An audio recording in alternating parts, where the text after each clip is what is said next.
I'm out of touch. You're out of touch. But I'm out of my head when you're not around. Whoa, whoa. What's up? What's up, everybody? How's it going? Welcome to the JohnFilax YouTube channel where I mostly focus on police corruption, government corruption, but I throw stupid stuff in there in the meantime. Those are the videos that don't get any views, but I do it just, for shiggles, as they say. Today, I'm about to call a gentleman who goes by Blind Justice. I believe his real name is Mike. He's been a YouTuber for a long time. Years and years. I've been watching this guy for years. He's a blind veteran.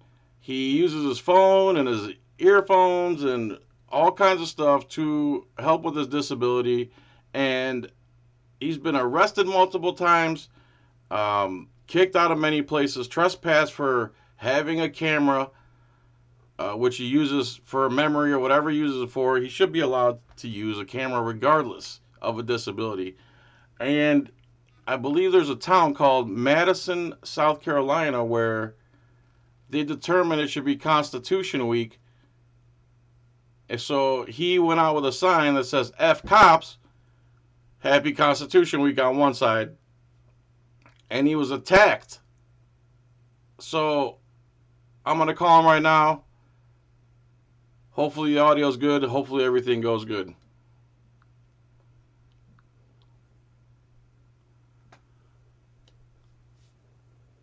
State your name after the tone, and Google Voice will try to connect you. JohnFilax.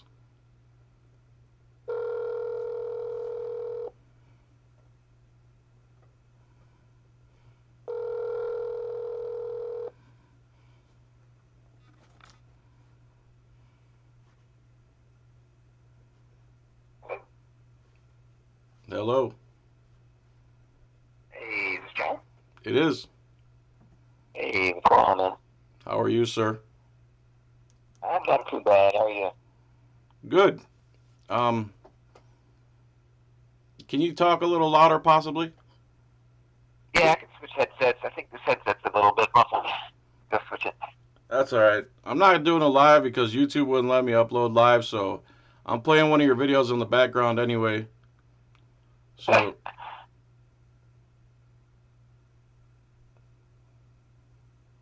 can you hear me now? Yeah, I can hear you fine. I just know I have a lot of people have problems hearing me on this headset. But let me switch over to a better one for you. All right, sir. Is that Madison in South Carolina?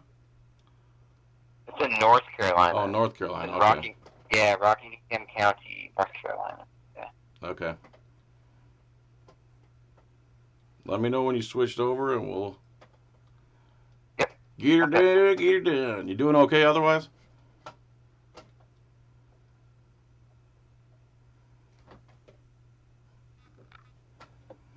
I'm out of touch. You're out of touch. All right. How about that, John? You hear me better? Oh, there you go. All right. Yeah. So, Blind Justice, what's your real name? Not your last name. Whoa. What do you mean my real name? Well, you've given your name, I believe, as Mike, right? Yeah. I go by Mike.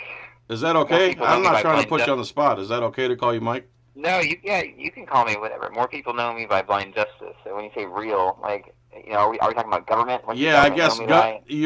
your name most people call you in regular life.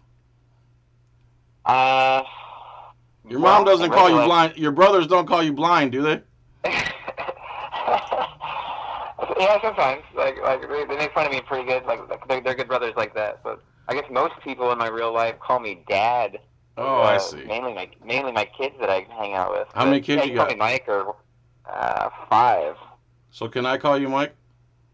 Yeah, man, that's cool. All right, Mr. Blind Mike. Sorry, dude. I've been watching you for years, and that's what I started the video with. And I think you've been done wrong so many times it's disturbing. and Yeah. you don't have a ton of support because it's not because you're doing anything wrong. It's just because Americans in general are apathetic, or Yep. or even worse, like them guys in that Madison, North Carolina, where the inbred pieces of scum are coming after you in their trucks and attacking you. Yeah. So tell me that story. What took you to Madison, North Carolina? Well, what literally took me was was Mrs. Justice, was my wife, because she drives me pretty much anywhere, unless I'm taking public transit. But we moved back to North Carolina because we had we're pretty nomadic in general. We move around. We like to go different places and meet different people. And we did a family conference, and the teenagers were like, "Hey, we want to live closer to aunts and uncles and grandparents." And so we got a lot of extended family there. Mrs. Justice grew up in North Carolina, so we moved back there 2019, I think. Okay. And we went around trying to find where specifically we wanted to live. We checked out different county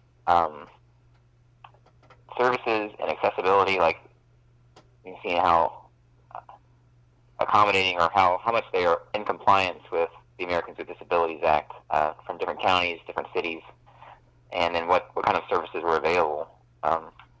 And we just had problems from start. Like we found out that the foreclosure lists that list houses for sale are only kept at the county courthouses in physical copy, like in a book or in a binder or something. They don't publish them online. So in order to get access to those records, you have to physically go in and then ask for that book to check out the records. And what's the relevance of that?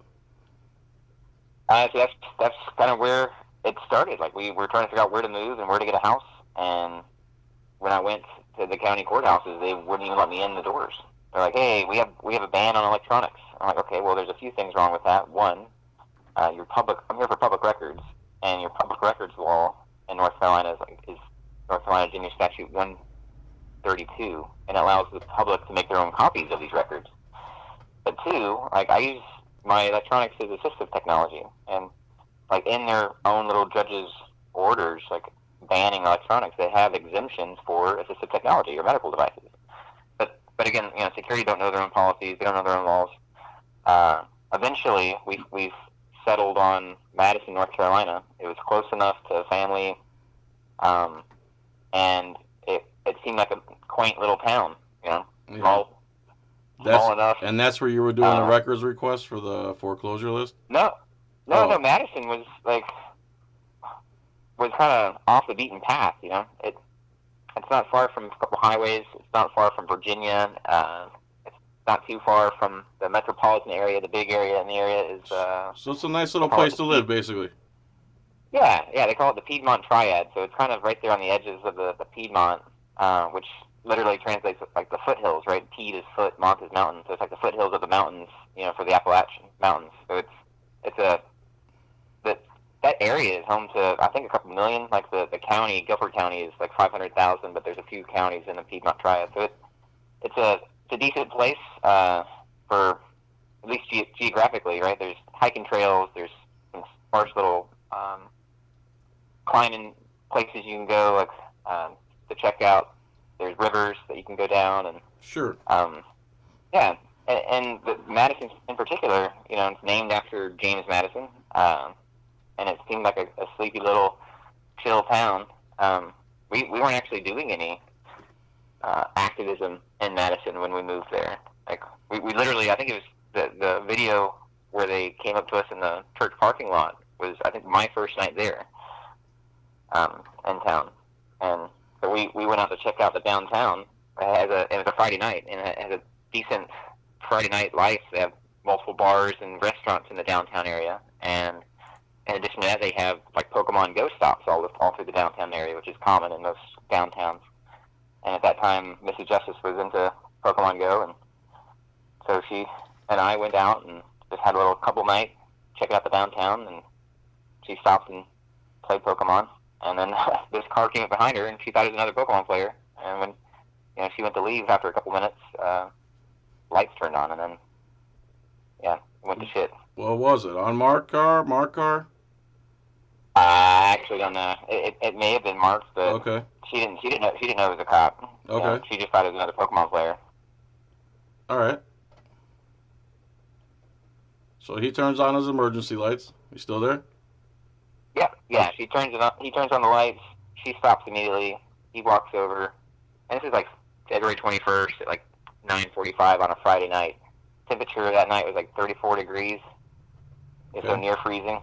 Okay. And he's like, he walks, bangs on her window, like, hey, IDs. Like, and we're like, okay, who are you? Like, what's going on? Why do you want IDs? And he wasn't having any of it, you know. He didn't have any RAS. He didn't state anything. He just was demanding IDs. He threatened to smash her window out in her face like 25 times. And eventually he started to try to answer the RAS question with, you know, I need to run you for warrants. You could be wanted for murder. No. Yeah. So, you know, she was terrified. She ultimately gave her ID. I think after just a couple minutes, you know, of him threatening to smash her window, she shows the ID, and that wasn't good enough. He wanted it, you know, in his hand, and so she slid it out the crack. And once he had that, then he's like, all right, I need your ID too, sir. And I'm like, well, I'm blind and I'm a passenger. I don't have an ID. I'm like, so no, you don't. You don't need my ID for anything. But that wasn't good enough, you know. She told him that she was afraid he was gonna pull her from the car, and he said, no, if you just roll down your window, then I won't pull you from the car. Well, as soon as she rolled it down, that's exactly what he did. You know, he unlocks the door, he opens the door, he reaches across, unbuckles her, and then pulls her from the car, throws her in handcuffs in 34-degree weather. For what crime now? Exactly. No crime. Right. No crime. He wanted to run us for warrants. Okay. Yeah. So how did that end? Well, that ended. He walked her back, and he already had backup. There was another dude from the Madison PD, and then a neighboring town is called Maiden. There was two Maiden officers there. So he walked and handed her off to the Maiden guys, told them to put her in his car, him being Keith Finfield from Madison PD, and Keith was a canine officer. So he has a canine truck or SUV, and the Maiden guys go to throw Mrs. Justice in the canine car, and she's like, that's meant for a dog. Like, I'm not going in there. Like, you can't put me in there. Like, no. And so thankfully they at least those guys had a little bit of sense, and they didn't put her in there where the dog's supposed to go. But instead held her out in 34-degree weather for no reason. Did they ever tell her what she was being detained for? No. They did the same. Did they do the same thing? And they did the same thing to you? Yeah, so she gave her driver's license, right? Which I would argue she's not even required to, because there wasn't a traffic stop. There was, yeah. Right. But she gave it just because she didn't want. We had kids just a couple blocks away out of their house, and so somebody had to get home to the kids, Yes. And yeah, so I stood on the Fourth Amendment and stood on principle, and I was like, hey man, you don't have RES, you don't have probable cause, and didn't matter. They were already they took my phone that I was using to record it and threw it on the dashboard. And I told them, hey man, I'm disabled. Like, I've got all kinds of disabilities. Can I talk to your disability coordinator? They had no idea what that was. And they pulled me out and handcuffed me behind my back. You don't handcuff a blind person, period. Like, unless they're just like thrashing about. But that's not happening, You shouldn't have them. And two, like, there's no reason to handcuff them behind their back. Even if for some reason you need to handcuff them or subdue them. Like, it's a complete safety problem. If I trip, I'm gonna bust my face open. What ended up happening there? So anyone? They tried convincing me for like a few more minutes to give ID. The Maiden guys stepped in. They're like, yeah, man, let me explain it. This is a church parking lot. It's dark out. Like, blah, blah. It's like trespassing, right? I'm like, no, it's not trespassing. One, church parking lot is open to the public. Like, it's literally codified in state law that it's a public vehicular area. Two, this is a like, the spot where we're at in this parking lot is visible from all four streets. Like, the church basically owns that whole block, and where we were parked, because we had some other people do another like video after this to confirm it, and they drove around. We parked the van in the same spot, and they drove around all four roads, and they could say, yeah, we could see you. They actually did a video. I think it was Pepperoni Audits from South Carolina did a video of it. So it's visible from all 4 streets. Like, there's nothing nefarious going on, and we were leaving. We were literally leaving before the guy activated his lights. So you have nothing for trespass. So what are you talking about? And then it's like, well, we just need to run you, and if you just let us run you, then you'll be out of here. I'm like, no. That's not RES. I'm sorry. You wanting to run me for a warrant is not reasonable suspicion. No. And then they just arrested me. And instead of taking me to the magistrate, they took me to the police department to try to figure out a narrative that would work, and had me there for about an hour. What was the One of charge? the guys, yeah, exactly. Ultimately, I think they charged me with resisting a public officer, the contempt of cop charge. Okay. And you fought it? Yeah. Or did it get dismissed? I'm still fighting it, man. It's been over 3 years. That was February 21st, 2020. And this is they're still pursuing. Go ahead. Sorry. Yeah, they're still pursuing that charge. They're still trying to prosecute it. And this is Madison, North Carolina PD? Yeah. Yep. Okay. Okay, so that's your first run-in with them, and now you've been in a court battle over what's the charge again? Disobeying a cop? It's resisting a public officer. Resisting what? Yeah. So yeah, there's plenty of case law, right? And even on the issue of passenger IDing, there's case law on this, not just in North Carolina, but in the Fourth Circuit. And Sure. North Carolina doesn't have any ID statute except for if you're lawfully pulled over, then you have to present ID or your motor vehicle issued driver's license, and that's it. There's no other form of ID statute in North Carolina whatsoever. And so the way that those cases have gone with passengers, one of them was in a moving vehicle without a seatbelt on, right? Like they were at a county fair or something. The passenger was telling a cop, fuck you or whatever. And the cop came over and was like, oh, yeah, well, hold on, stop, you're detained, and you don't have a seatbelt on, so give me your ID. And he's like, you know what, I'm a passenger, I'm ID. Well, so that's where that guy messed up. And so since the cop had his RAS to give a guy a seatbelt ticket, then he needed his name, he needed his identification to give him a seatbelt ticket. And that's part of his duties, because that's one of the elements in the resisting a public officer. It's like you're resisting public officer's duties. Well, the statute, I would argue, is unconstitutionally vague and overbroad because it doesn't define what is or isn't a public officer, right? And it doesn't specify what is and isn't their duties. Right? So it should be void for vagueness. Yeah. So, and I've got pre-trial motions to dismiss on a whole host of grounds, including speedy trial, since it's been over 3 years. But they're still not letting me in the courthouse, and since they're not letting me in with my assistive technology, and they're not providing me with accommodations, I have appealed the judge's denial of my ADA request because he's put his denials in a judicial order. So I initially denied them via the administrative route, which is the process they have laid out with the administrative offices of the court. But the judge doesn't follow that, and so he's denying due process instead of allowing the disability coordinators to handle the ADA requests and appeals. He's like, nope. He just jumped in. The disability coordinator said, hey, they can't do anything to override the judge's decision. And the judge put it in an order. So since the judge put it in a judicial realm, I appealed it to the Court of Appeals.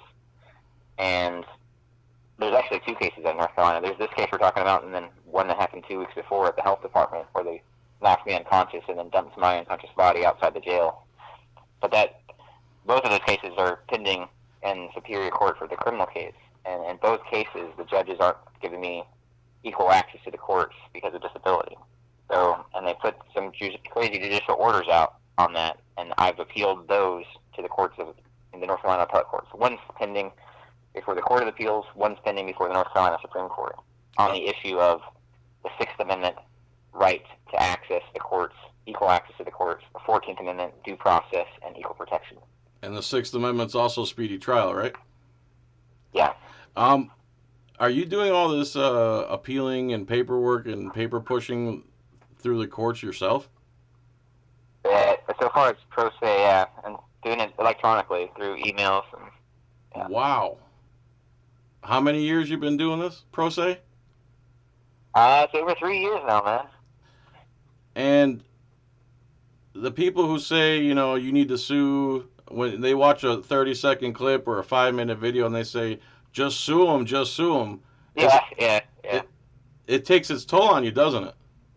Oh yeah. It takes an Like, emotional toll on you, and you're fighting and you're fighting and you're fighting. And ultimately, when all your time's wasted, how much do you win in the end? And you have to balance everything out. yep.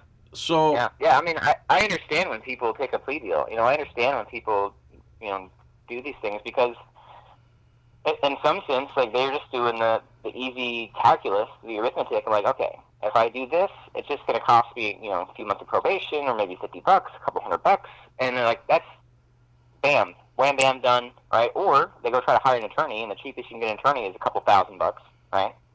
And the attorney, like we literally, when I called for defense attorneys for this, I got one knucklehead that was like, all right, I charge a minimum of $5,000, and this is like at the district court level. And at the district court level, it's a bench trial. They say you don't have a trial by jury. So you walk in, they don't give you discovery. They say that you're not entitled to it. They say that it's not a court of record, so there's no recording of it, right, of what happens. So you can't get a transcript for appeal or anything because you get a automatic appeal. It's an appeal de novo, and de novo means like of nothing, as if the district court thing never happened. So what's the point of district court then? Exactly. It's to essentially resolve. Well, it's to help. It's made for the state and the prosecution, right? To just run people through and get them to plea out or whatever, and just they have like a 98% conviction rating or something crazy, 99%. So it's just a farm basically. Yeah, right. So I learned the hard way that it's kind of foolish to, in my opinion, to hire an attorney at the district court level when it's just getting rubber stamped and you don't have discovery. They literally told me that the defense attorneys treat district court in North Carolina as their discovery. Okay. So like they allow. And you're saying if you don't like the district courts, when you say bench trial, that means the judge solely gets to decide the verdict. Yeah. There's no jury. And if you don't like his verdict, judge, you say you can appeal instantly. Yeah, you can appeal it right there on the floor, or you can. I think you have like 5 or 10 days to file the appeal. You can do it at the clerk's office. And that automatically erases what happened in district court? Exactly. Yep. It makes it so that it never happened, which is what the de novo means. So what's the next step up from district court? In North Carolina, it's superior court, and that's what they call really the trial court level. That's when you have a judge and a jury. Okay, so but the problem with one of the many problems with the North Carolina judicial system is that if your case originated in district court, like both my cases, because they're nonviolent misdemeanors, like low-level misdemeanors, it's just like traffic, stuff that gets heard. And if it originates in district court, they still say, even at the superior court level, at the trial court level with the jury, they say, no, guess what? You don't have the right to discovery. So I have like Brady motions and discovery motions in, and I actually got it granted in one of the cases. The judge granted it, but he's not enforcing it. I haven't received any of the discovery or the Brady from the prosecution. How are you not allowed to have discovery? And by discovery you mean you want to know the evidence they have against you and everything they got. The prosecution. Yeah. We don't have trial by ambush. We're not supposed to anyway. Right. According to the system that we have set up. Right. Yeah. And if the prosecution's hiding evidence, they call it Brady material or exculpatory evidence. In other words, they're hiding evidence that could swing the case's decision. Right. And by not letting you get discovery or not forcing them to provide discovery for you, then they could just hide whatever they feel like at will. Yep. Yeah. So in the Madison case, the Madison Police Department, they have body cameras, they have dash cameras, they have a policy on their use of the body camera and dash camera, and supposedly this is the story, the narrative they're going with. This Keith Benfield guy was allegedly weighed down by the manager of the Dollar General, which was across the street from this church. And so this guy supposedly waved down Benfield and said, "Hey, man, there's a suspicious vehicle over there. I need you to go check it out." Like, well, we don't have any dash cam of this encounter. There's no body camera or dash camera of Benfield talking to this manager. Like, we've asked for it. It doesn't exist, right? So what evidence would they convict you on if you don't have to know what it is? I'm so confused. But even still, like, the guy testified in district court, the supposed whistleblower or witness or whatever, reporting party, and on the stand, he we asked him, like, "Hey, so what did you actually report?" And he goes, "That there was a van in the church parking lot." Like, okay. Did you see any crime? No. Did you report a crime? No. Did you see anything that looked like maybe some crime was happening? No. So you just reported that, "Hey, man, there's a van over there, there's lights on, smoke's coming out because it's, engine's running for the heat because it's fucking cold out." Like, and that's all you've reported. And this is still the Pokemon incident. Yeah. Okay. And then the guy's like, "Yeah." And then when the cops took the stand, like, the cops testified that they didn't see any criminal activity in the district court trial. Okay. And then the prosecutor argued. His argument was more of a civil rights lawsuit defense for, like, granting qualified immunity argument. He said it's okay. He actually cited cases from qualified immunity cases. It's okay for police officers in North Carolina to make mistakes of law. Like so the prosecutor's argument is that these guys made a mistake. The testimony from the officers and from the supposed reporting party was they didn't see any crime. Then why is it still on trial? I'm so confused. And, yeah, and the judge said, "Okay, guilty." You're guilty. Yeah. Of what? Right. Well, right. Literally, what did they say? Of what? He didn't say. He just said. He said I showed a lack of respect to the officers when the video they played was the video that I recorded instead of their body camera. They didn't play their body camera video. Yeah. So what were you guilty of? Yeah, when they claimed it was the video I recorded, we don't know if they edited it or not, right? So because we never were given it to see if it was changed. So what are you guilty of? Not obeying a public official? That's what the charge was, right? Resisting a public officer. Okay. But when the judge said guilty, he said, "Oh, you have a lack of respect for the police officers." But the video doesn't show that. The video shows me talking calmly. Who cares? That's irrelevant anyway. Agreed. There's case law in North Carolina that specifically says that remonstration alone isn't grounds for that charge of resisting a public officer. You can literally tell the cop he's a fucking Willy Wonka motherfucker, Yes, I do. Yeah. I do tell him that. Anyway, so that's how that ended, the Pokemon incident? You're guilty of not... So that was a bench trial. Remember, that was a district court trial. So you appealed that and then it erased itself? Yeah, exactly. It's appealed to no, as if that never happened, right? So there is no, like... Oh, my God. It's still pending. Yeah, it's still pending the actual... well, what's the point? Trial court level. Right? The point is, if they run out the clock, like the 3-year statute of limitations on civil rights lawsuits, right? Oh. That's the point. So they're and stalling so that you can't sue them civilly. Right. And the other point, John, is in this case in particular, when I did try to go to court initially for that bench trial, I think it was October 6th of 2020, the judge, denied my ADA request to have my assistive technology, right? So I couldn't take notes. Okay. I couldn't have my evidence that was on my devices. I couldn't have access to the visual information presented in court via an interpreter. So they just wanted me to go in and just sit there and shut up, not being able to see what was going on, or take notes myself or refer to any of my notes at all. And when I said, no, that's not equal access, and I went to court, showed up for court on October 6, 2020 with my devices, they had deputies in force outside blocking the doorways. I actually had an attorney for that point. They let him in, and then they closed the door on me, like right after he went in, and then they wouldn't let me in. And then minutes later, their captain came out and arrested me on the steps of the courthouse for allegedly failing to appear. Then he's obstructing your ability to appear. Yeah. Yeah. And instead of taking me straight to the court or to the judge, they took me straight to jail and then threw me in a brightly lit isolation cell, which triggers migraines, and they know that because they tortured me there initially from the arrest for 2 days. At least they didn't strip me naked like they did the first time, but the first time they stripped me completely naked. What, the Pokemon incident time? Yeah, this is all the Pokemon case. Yeah, And that case is going to Superior Court now?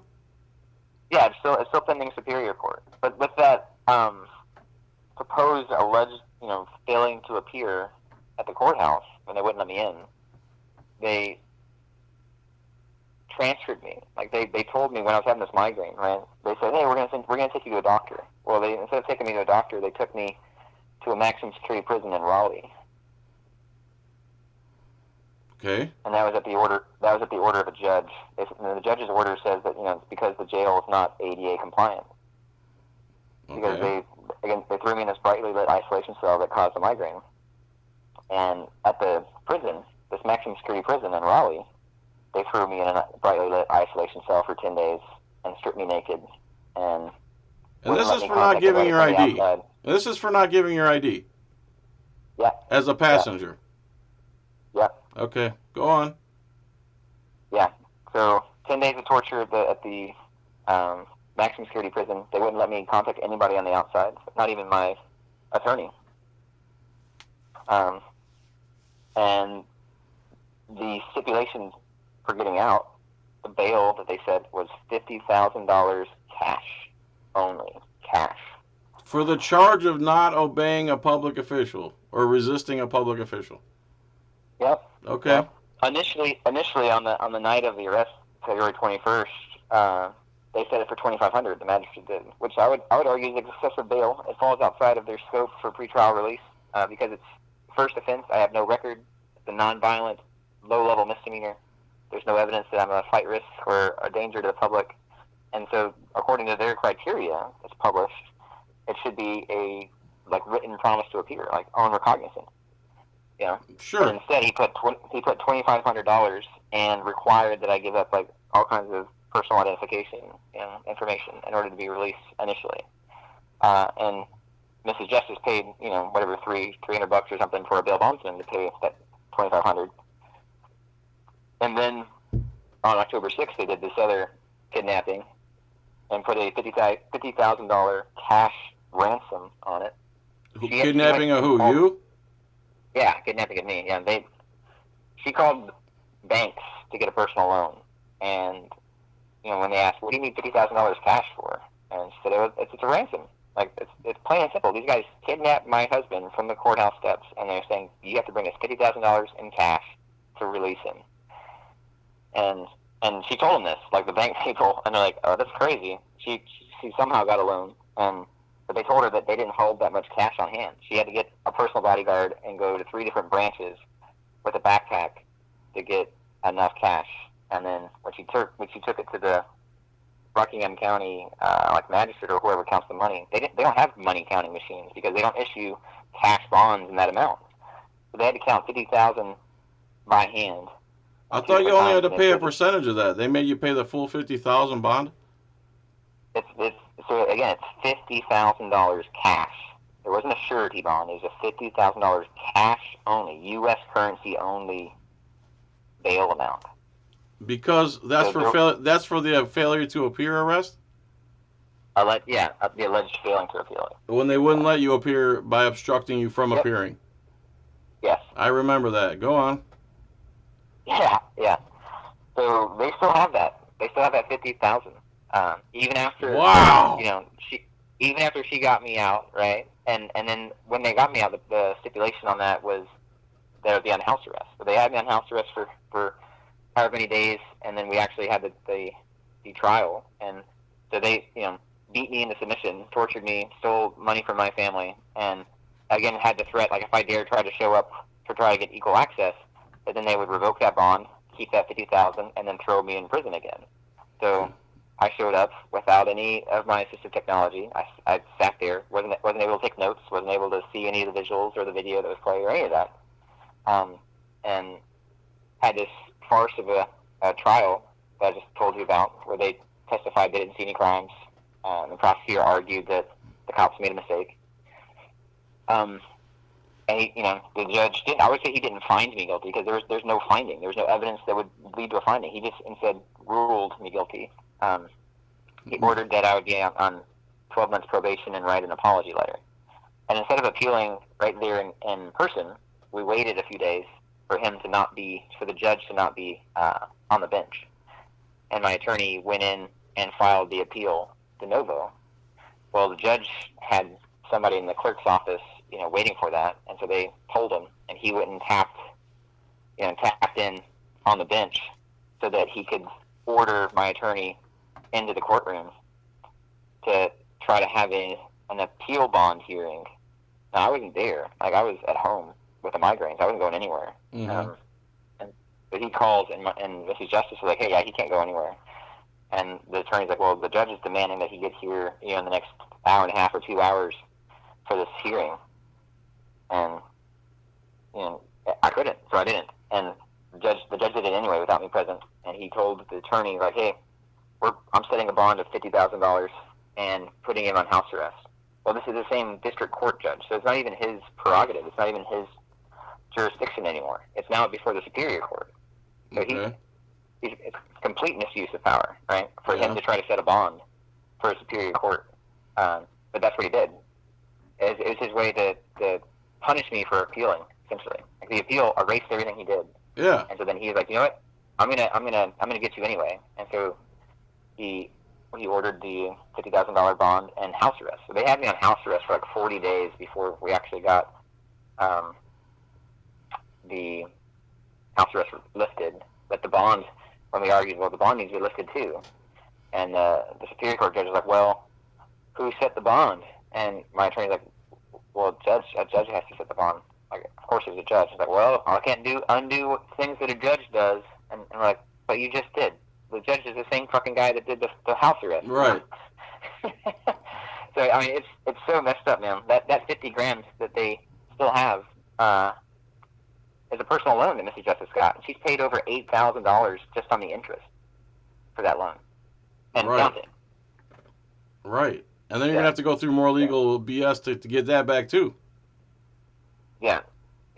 So all this is stemming from the Pokemon incident. Yep. And this is all Madison, North Carolina.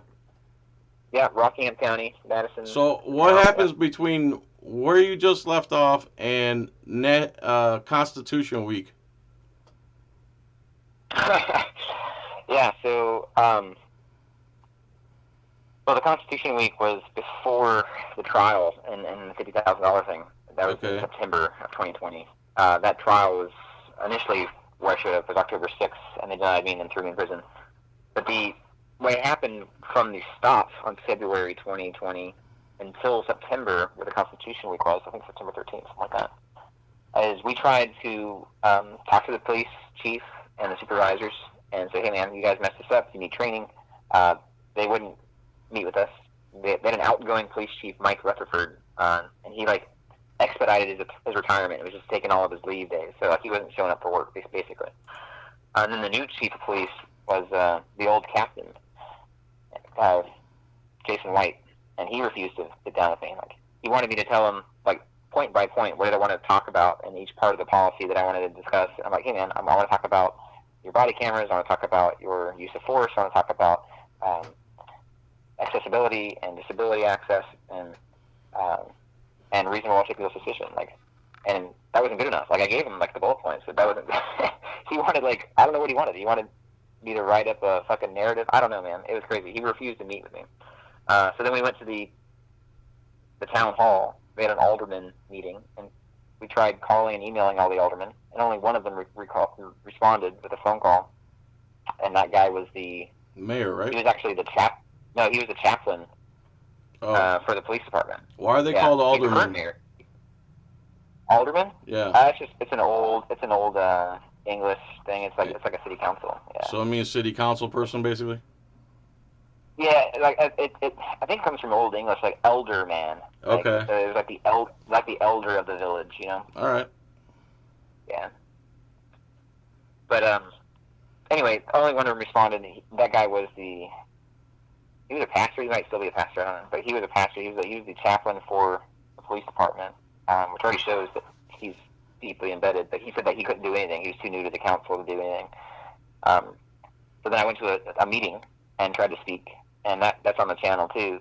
At the meeting, the mayor at the time, David Myers, like, interrupted me multiple times. He's like basically took half of my time allotted. He refused my ADA request for more time because of like my TBI and not being able to see or read like a prepared speech. You know, Mm-hmm. I need a little more time to get my thoughts out. And he's like, nope, denied. And then they like moved me from being fourth on the list to fifth on the list because they wanted to sneak in their Citizen of the Week to number 4. So she bumped me, and they wanted her to come in and hype up the police department. That's what she did. And she was dropping names about people like, you know, this person's great and this person's great.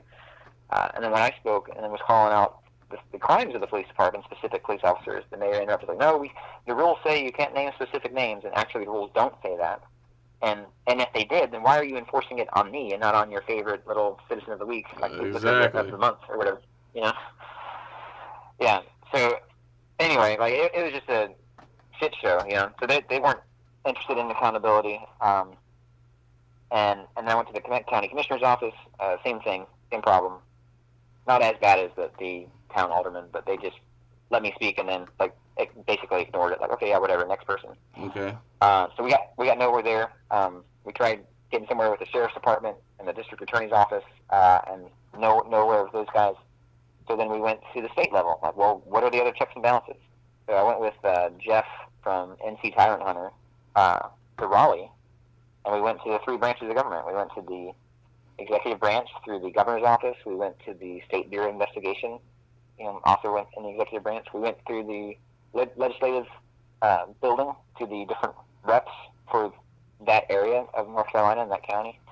And then we went to the judicial branch, to the North Carolina administrative offices of the courts and the attorney general's office. And we tried filing complaints and getting people to investigate and to step in and stop this corruption that was going on. We got nowhere with any of that, right? Basically a bunch of deaf ears and people saying, yeah, not my problem. Oh, talk to this person. And so we talked to the people that they pointed us to, and it's basically everybody's pointing at each other, like, like the three monkeys, hear no evil, see no evil, do no evil kind of thing. Yeah. And nobody wanted to be accountable or have any checks or balances.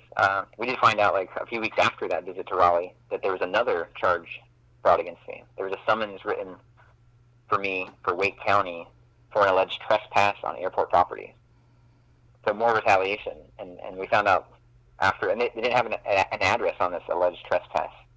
So through reviewing all the body camera, Mrs. Justice saw the encounter of a guy, like, I was trying to find the SBI, the State Bureau of Investigation. And I walked down a driveway and was following along the edge of the concrete. Some car pulls up, guy pops out. He's like, hey, can I help you? I'm like, yeah, I'm trying to find the SBI. He's like, oh, yeah, that's next door. I'm like, okay, cool, how do I get there? He's like, well, just backtrack the way you came in, go out the driveway, hang left on the sidewalk, next driveway. I'm like, sweet, thanks. That was it. The guy didn't say, hey, man, I'm law enforcement. He didn't say, hey, give me your ID. He didn't say, hey, you're trespassing. None of that, right? It was a decent encounter with another human being. Like, oh, you're close. It's just one driveway too soon, right? Well, that was the encounter. That was State Trooper Stephen Moy, and he wrote the summons for this trespass because evidently that part of the property, of the state property, was a helipad that the state troopers use. Okay. Well, if you're able to walk right in there. Yeah. It wasn't enclosed. There's no audible signaling saying, hey, helipad, no, restricted access or no unauthorized entry. Nothing, and you can't see. Right. So, okay. And he didn't write the summons, right? He didn't give me the ticket then, right? He didn't identify me. He didn't give me a ticket. He didn't identify himself as law enforcement. He didn't even write it the same day. Like the initial time he wrote it was like 5 days later. He knew you were. He must have known who you were then, right? So we believe that after that, I went, I found the FBI office. I talked to an investigator. I told him about all the crazy stuff going on in Madison and Rockingham and Guilford counties, and asked him to investigate this stuff. And they said, oh, no, we can't do that unless local law enforcement or district attorneys ask us to. I'm like, well, those are the people I'm asking you guys to investigate. These are the ones that are trying to maliciously prosecute me. And they go, okay, well, yeah, we have to wait for them to ask us to investigate. I'm like, well, that's stupid then. Like, there's no checks and balances here. So we believe that they called those people, and the State Bureau Investigation investigator called the local cronies, and then they talked and conspired and said, oh, if you can try to get him on anything, help us out and let's stack charges. So that's what we believe, that somebody at the SBA office made contact with these guys, and they said, oh, here's the information that we have on him. See if you can charge him with anything. And then they reviewed their security camera footage and talked, he was next door. Well, that's supposed to be restricted, and that's trespassing. So then they contacted Moy and pressured Moy to write the summons, 5 or 6 days later. Madison PD did that. You believe? We can't prove that. Yeah. We believe that it's with the district attorney's office or the judge. And you got arrested for that too? What's that? You were arrested for that too, or just summons? Yeah, I just got a summons. Okay. So when I actually did the court, that one's in the Wake County series on the channel. That one's done. They didn't give me full access through accessibility, but again, if I didn't show up, then I'll be thrown in jail or whatever, and then I could lose that $50,000. So I went with limited access that they offered, and I beat the charge. The judge found me not guilty of the trespass. Yeah. Okay. Yeah, they had a prosecutor team going against me pro se, and the prosecutor had pictures that he wanted to introduce as evidence, and it's pretty funny. That whole thing is on the channel, there's audio of that trial. Sure. Mock whatever the fucking kangaroo thing, but the judge is like, you can hear it in her tone that she's like, yeah, I guess you're gonna have to describe those pictures to him, huh? Which is just stupid. And I would say it's not an accommodation for the prosecutor to be my interpreter for what picture evidence he's trying to introduce. Right. He literally is my adversary. Right. Why the fuck would I trust what he's saying is on this picture? This is why this is why I asked for an interpreter, and you guys denied me an interpreter. Right. So yeah. But at the end, when he lost the case, the judge goes, "Oh, prosecutor, make sure I get those pictures to include in the file. The pictures when you were prosecuting the blind guy." Right. It was really funny the way that she fucking was rubbing his nose in it. I'm like, dude, yeah. Okay, so that's 3 arrests now. Well, 3 different counties, 3 different charges. Yeah. So one of those is beaten. One's going to Superior Court. Yeah, the two are still pending Superior Court. So the one from Madison, and then the one from High Point, that's the Guilford County Health Department, where they beat me to the ground, knocked me unconscious, gave me a brain bleed, and then the magistrate was freaking out because of all the phone calls from viewers, and decided that I was too hot to handle, and ordered that they just release me. So they dumped my unconscious body outside somewhere, and EMTs found me like an hour or two later. What year was that? Because that sounds very familiar. Same year, 2020. That actually happened before the Pokemon thing. That was the 4th of February. Yeah. The Pokemon thing happened 2 weeks later. Yeah. All right. So, Constitution Week. Yeah, yeah, sorry. So Constitution Week. So after getting nowhere in Raleigh, in the capital, and we were basically out of options, for the state stuff. We tried the state, we tried the FBI, right? The FBI, we tried the U.S. DOJ and filed complaints with the U.S. DOJ, ADA violations and everything, and they take forever to answer anything from the federal side. Sure. So we're just waiting on anybody to do checks and balances. And since we got nowhere through the quote unquote official channels, like everybody said, oh, you're doing it all wrong. You got to go through the official channels, right? Right. So we did. We tried all the official channels and got nowhere. Right. And so we got another fucking charge for exactly from Wake County, right? Yeah. So since we got nowhere, then I was like, well, let's take to the streets. So I in an homage to the great Eric Brandt, I asked Mrs. Justice to make me a protest sign. On one side it said Happy Constitution Week, and on the other side it said Eric's 8 magic letters, fuck cops. Yes. And it was specifically targeted for these cops, because it was right there in Madison, downtown Madison. Like, these particular cops, fuck these guys, you know? Yeah, I got it playing in the background while you talk. Go ahead.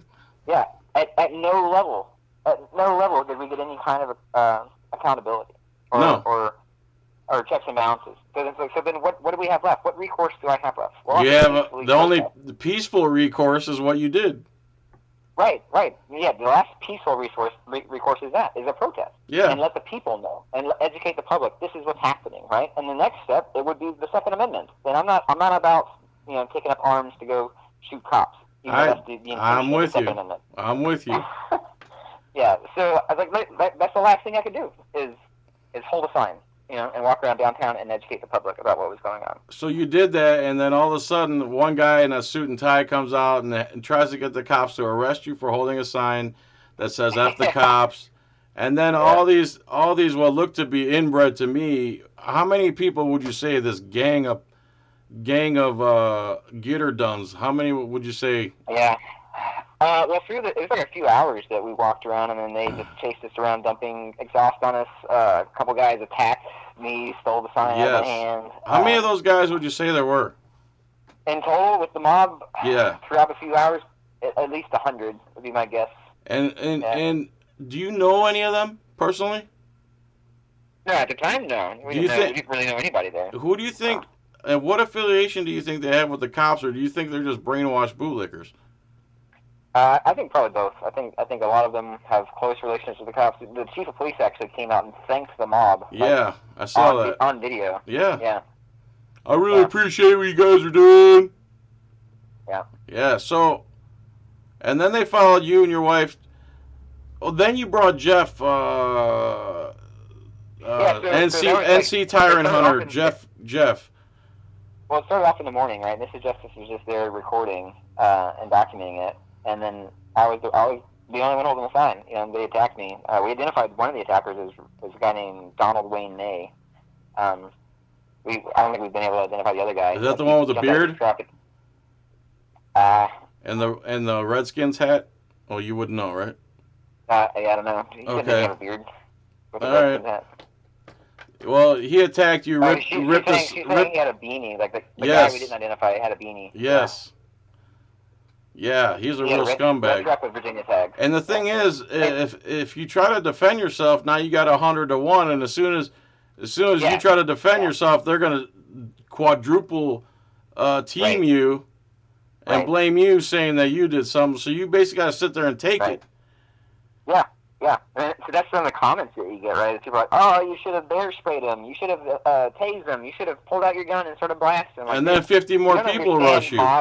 Exactly. If it's mob mentality, then that's a death blossom. Like, then they're all going to pull out their guns, and like me and her are dead, and who else is going to get killed in the crossfire? Right. It's like no, that's not how you handle that. You got to use your brain, and you did perfectly, but at the same time, I wish there was a superhero that would come down and just backhand anyone doing stupidity like that they couldn't do nothing to. So that was like morning through the afternoon, and another thing that trolls say, like, oh, well, you're saying fuck cops. Well, then you called the cops. Like, no. We never called the cops. Different viewers were watching live, and they called the cops, and so cops came up to us and solicited, a report if I wanted to report charges. And I'm like, well. Yeah, I was just attacked live right here on the corner across the street from City Hall. All these people witnessed it. And I think the attacker is here in the mob. And they wouldn't go get him. Right. And they're like, oh, okay, well, and they refused to review any of the video. They said something stupid like, well, we can't use third-party video. I'm like, you use it all the time. If Walmart has this stuff, you look for the security camera. Like, yeah. So like, we kind of figured that they wouldn't do their job. Like, we never solicited the charges or anything, or filing reports. Even if you did call the police, that is their job. You're victims of a mob. It's their job. Well, yeah, we're not cop callers, so I hear you, but even if you did, I wouldn't have a problem. Right. So they approached us. We tried to give them the information. They wouldn't take the information, right? And then he's like, "Well, I need your information in order to do an investigation." Right. Well, you have my information, dude. Like, you literally have it because you guys forced it out of me through torture in the jail. Like, you have my information. Right. And he goes, well, I don't personally. I'm like, well, your chief does. And he goes, well, my chief's not here. And literally within minutes of that, his chief was across the street thanking the mob. And then so the chief came over and he was like, hey, yeah, we can help fill that stuff out. Just go to if you don't mind, walking over to the police department, and we'll make sure the information's correct and everything. So this is what the chief said. So when we went to the police department, it wasn't because like, hey, we were going to report. We were going because we were asked to. The cops were like, hey, yeah, let's do it over there, away from the mob. Well, guess what? The mob followed us all the way to the police department and parked across the street, and was still yelling, "We're gonna follow you to your house. We're gonna come get your kids," yelling out our address and everything. So, like, and we're like, "Okay, do you guys hear this?" Like, literally, we weren't inside the police department; we were outside. I'm like, can you hear this? And they're like, "Well, the cops were like, they have a right to use the roadway just like you do. There's nothing illegal. Like, you can't be kidding. What? You're joking, right? Like, it is crazy. Like, they're literally yelling threats. They're stalking and harassing us. Like, these are actual crimes. Yes. That you're witnessing. Yeah. That you're witnessing. And they're like, I don't know what you're talking about. They're free to use the road like you are, sir. And I'm like, okay, man. And that's the guy wearing the blue lion bandana. Yeah, I don't know, man. It was one of them. I think Worf was a supposed detective, and he said something like, because we left from there, and they were like, we're just going to escort you to your house. I'm like, no, we don't want an escort. We want you to disperse the mob. Right. And, instead, they lined up behind him. Yeah, they lined up behind the cops and just like had this parade walking towards my house. I'm like, no, and they're yelling the whole time, threats. And so we just stopped and we told the cops, like, hey man, are you gonna do anything about this? And like they doubled down. Oh, we can't stop them from using the road. And then he said, do you want us to violate their rights too? TOO. Yeah, also, like the way we've done you. Yeah. That was a Freudian slip. Like, that's what that was. Yeah. I'm like, dude. So anyway, we backtrack. We changed directions a little bit. We split up when we're decently close to the house, so she can get the kids and get out of there. And then they went and picked me up on a corner, and we left town for a little bit. Met up with Jeff from NC Tyrant Hunter, because Jeff was already on the road. Like, he drove a few hours to try to get there. And he's like, well, I already got a sign, man. I've already got my own cop sign. I want to go out there. I'm like, okay, well, I'll go back out with you, Jeff. So I went out with him in the evening. And they attacked Jeff. Same guy. Donald Wayne May, like, came up and pushed up on Jeff, like, with all up in his face, spitting on him and pushing him around. And then some little leprechaun guy, what's his name, Roy Lee Reed Jr., snatched Jeff's sign and stole it, like ripped it apart. But he held on to it. Like, and again, the cops were right there, like, in the downtown area. They came over because, again, somebody called the police, like, from the viewers. He's destroying it in front of everybody. Yeah. Yeah, and so the cop comes up, and this guy's name is Doss. This cop was Clayton Doss. And he came up, and Jeff's like, hey, man, these guys just, attacked me and stole my sign. And I'm like, hey, Jeff, is the guy here holding the sign? Because I just heard him, like, a few seconds ago. And he's like, yeah, he's right here. And I think he's even on the video. He's like feet away from the cop, holding Jeff's sign. Like, he's holding it in his hand. It's on the screen as you're saying it, so yeah. I'm like, the guy's right here, man. Like, apprehend him. He has this man's property. Right. And instead, the cop takes Jeff, like, away from the corner and is like, oh, I need to get your identification so I can do an investigation. I'm like, what? No, the criminal is right here holding my property. Grab that man, detain him, give me my property back, and then we can do a report. Like, what the fuck? Yes. But no, they didn't do that. They didn't cite anybody. They didn't apprehend anybody. They got Jeff's information. I think Jeff gave him his information, but that was it. So no one that attacked you got in trouble for anything? Not in that day, no. There was another protest like a few days later where the local news, like, you can pull up, there's an article from the local news in Rockingham County, newspaper article where they protest me specifically. Like, the way it was written, like, they went out to protest one man, Wow. And so at that point, it was a few hundred, I think, on that day. It was a lot more. And it was, back to blue, all that craziness. So there was other people from South Carolina, some people from Florida, some people came from other places to support me and what they've done to me and This Is Justice and Jeff. And most of us were there just with cameras. I think there's a couple signs. I think I had a sign, something about, like, the police or defund these police or something like that. And that sign was stolen from me on that day, like, and in front of the cops as well. Like, and it was the same guy. It was Roy Lee Reed Jr. So he Okay. gets hacked and stole and destroyed that sign. And again, the cops didn't do anything. And one of them was like, "Can you describe what he looked like to me?" I'm like, "No, dude, but I can tell you his voice. Like, I can hear him. He's right there. He's right here in the crowd. He's right over here. I can hear the same fucking guy, you know." And yeah, he told me he wouldn't be able to go off the sound of his voice or my video. Yeah. Or your video. Yeah, so we identified the guy. Like, we Wow. actually, through the internet, through the viewers, everybody identified him as Roy Lee Reed Jr. And we gave that information to them. And we gave Donald Wade Main's information to them, the other guy that stole my sign the first day. Mm-hmm.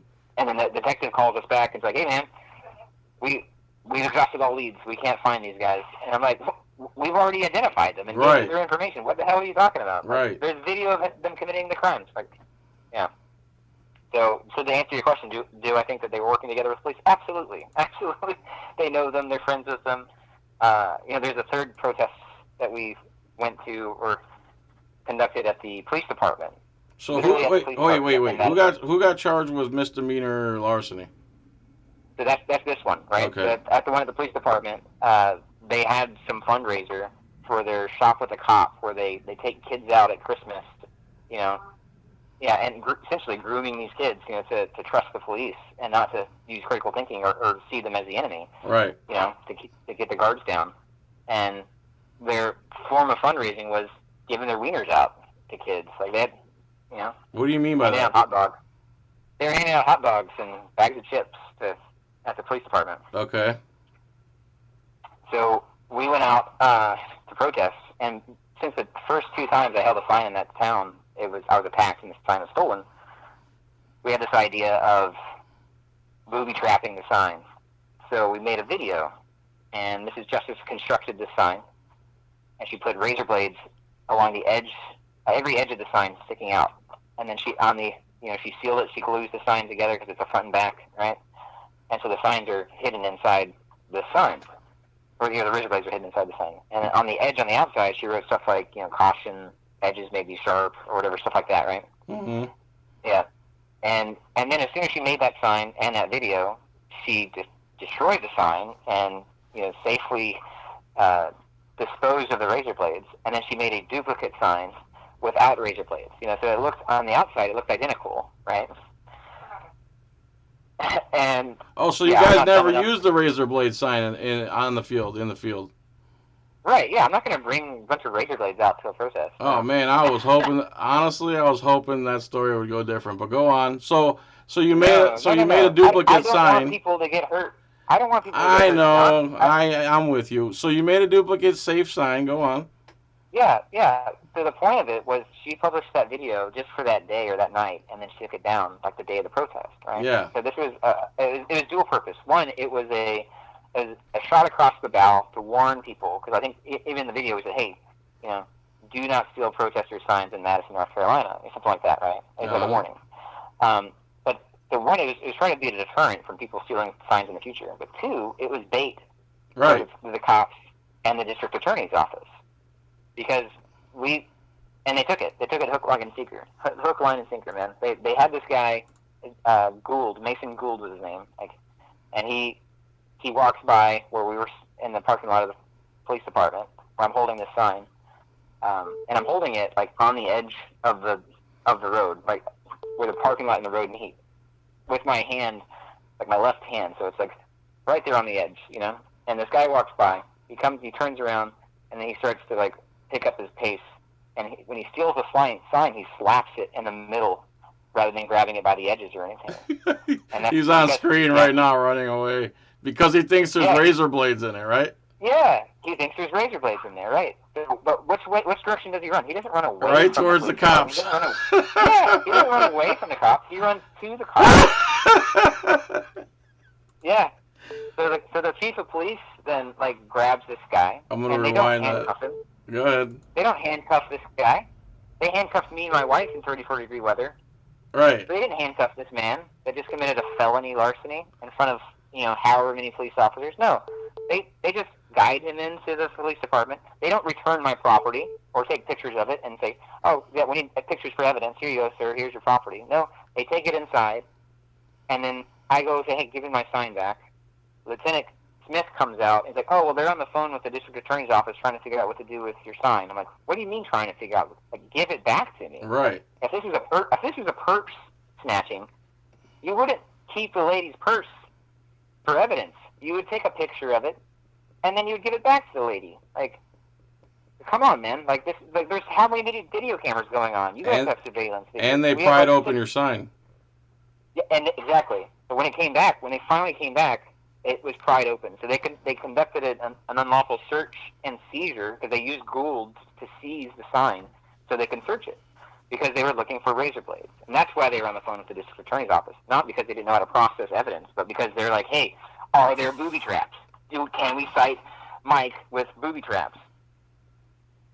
Yeah. And they couldn't because there weren't any razor blades there. Instead, they took the bait and they showed that they are tyrants, again, by violating the Fourth Amendment. And instead of citing Gould with the felony because it was stolen off of my person, which is the subsection, they cited him with a misdemeanor. And then they never contacted me. The cops, the district attorney's office, never contacted me as a witness.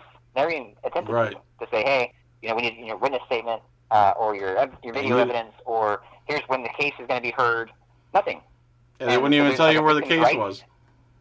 Right. Exactly. There's a Victims' Rights Act that's supposed to protect the victims' rights. They didn't reach out. I called them and asked for the stuff, and they refused to give it to me. Sure. And I'm like, what the hell? And like they were even refusing to give people Mason Gould's name when you were doing records requests with the police department, the Madison Police Department, on that incident.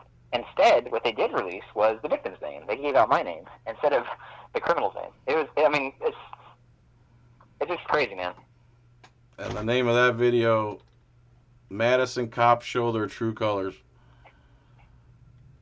Just great video, man. That one's a recap. That one's just a recap of stuff. It's still beautiful video. Yeah. All right. So, I guess wrapping up, unless you have a lot more stuff. We can go on for hours, man. This is. We're at an hour now, so we could always do another podcast, another video, no problems. But the bottom line is, do you still live in Madison? Hell no. So we left the state of North Carolina because there was continued death threats. Because they knew where we lived, they doxed us. They would go around the house at all hours of the night, shining flashlights and yelling, and And so there was no law there. Right? There was nobody upholding the rights of the people. In fact, that they were trampling the rights of the people. So right. Because it's of that, a Constitution-free city, basically. Yeah, because they were working in tandem with the sheriff's department and the district attorney's office, the local police, the state officials, right, to torment us, and we left the state. And, are you in Florida now? What's that? Are you in Florida now? Did I see a video of you in Florida? We have visited in Florida. We're pretty nomadic. I tried getting some access to VA in Florida recently and had some problems. Yeah, I saw that video too. I've been watching you forever, man. So just to recap, the stuff with North Carolina, there initially were altogether three different counties, three different criminal cases. One in Guilford County, one in Rockingham County, one in Wake County. The Guilford County one is the health department attack. The Rockingham County one was the Pokemon, go in the church parking lot, refusing ID. The Wake County one was the alleged trespass on airport property. The Wake County one is disposed of. The two pending are Guilford and Rockingham. And they're pending the trial court level, which is the superior court level. I have pending pretrial motions to dismiss, including speedy trial, and they just won't schedule it because they're doubling and tripling down on not granting ADA requests to give me equal access to court. And since they're doing that, I've appealed. Based on what, though? Based on what they won't give you ADA access? Why? They're afraid of transparency. But they're literally fighting. They're fighting that for you not to be able to record your hearing. Yeah. Essentially, that's what they've said. They said that they're afraid that if they grant my request to take notes through my recordings, that they're afraid that the public will see what's going on in the courts, and the public will lose faith in the court system. We have that on one of the judges' responses. Yeah. Yeah. Dude, first of all, we've lost faith decades ago. Secondly, by not being transparent doesn't help us regain our faith in your ass. Yeah. Yeah. Oh my God. Yeah. So those Upside because down there's an world, order- bro. Yeah. So there's an order denying my ADA accommodations and access to the courts in both Rockingham and Guilford County. Both of those have been appealed to the appellate courts. One is before the Court of Appeals in North Carolina. One is before the North Carolina Supreme Court, and we're waiting on them to come in and say whether or not they want to uphold disabled people's rights to access the courts in North Carolina. And I'm guessing that the Supreme Court of North Carolina is going to say, nah, that they're gonna quintuple it down and say no rights to access courts. In which case, I'll appeal to the U.S. Supreme Court. So that's pending, and they're using that as justification to not call the case to be heard. Meanwhile, they are gathering interest on the $50,000 that I'm sure they've invested, and we're paying the interest on the loan. But then, since there's the 3-year statute of limitations on civil rights issues, we have filed the federal civil cases for each of those false arrests from February. So the Guilford one from the health department and the Rockingham one for the church parking lot. So you can file your civil rights lawsuits before your case is over. Yeah, you can file them. They just likely won't be heard, and that's because there's an abstention doctrine. It's called the Younger abstention, and that's where the federal courts will abstain from hearing cases that still have pending matters in state court. Right on, brother. So that's it. So currently I have 6 pending cases with all this, How do you do it all, that are man? filed. It's a pain, like it's a pain in the ass. Especially because I have like real bad long-term memory. I have copious notes and audio and all kinds of stuff that I use. And you have to rewatch stuff all the time, don't you? I have to relive it, re-listen to it, and review the notes in order to be able to, do documentation and filing with the courts. And so, like, if there's isn't a date coming up for stuff, then I'll try to live life. I'll try to, live a day or two without having to listen to any of the crap. And Sure. then I'll get something from the court, like, hey, somebody filed something, I have to respond, and so then I have to go back and binge, listen to my notes and listen to the audio and all this crap to try to get caught up on what happened and how do I respond to this. So it's not, essentially it's this prison that they had me in, Yeah, I hear you. Yeah. All right, Mr. Blind Mike Justice. All right, John. I really appreciate you, man. I've been watching you for years. You're fantastic. I love your drive. I know I couldn't do it. Hopefully there's going to be some case law named after you eventually. And we progress more into a free society with all the rights we have, and especially if somebody needs extra, like a listening device, that's not unreasonable. So you're fighting the good fight. Man, thanks for having me on. Thank you so much for calling in, bro. I appreciate you. All right, dude. Have a good one. Bye. We'll do it again. Yeah. See you. All right, guys. Been online since 2018. This is Blind Justice. Subscribe to him. His videos are amazing. You won't believe some of the things they do to him. Thanks for watching. Peace, tranquility. Bye.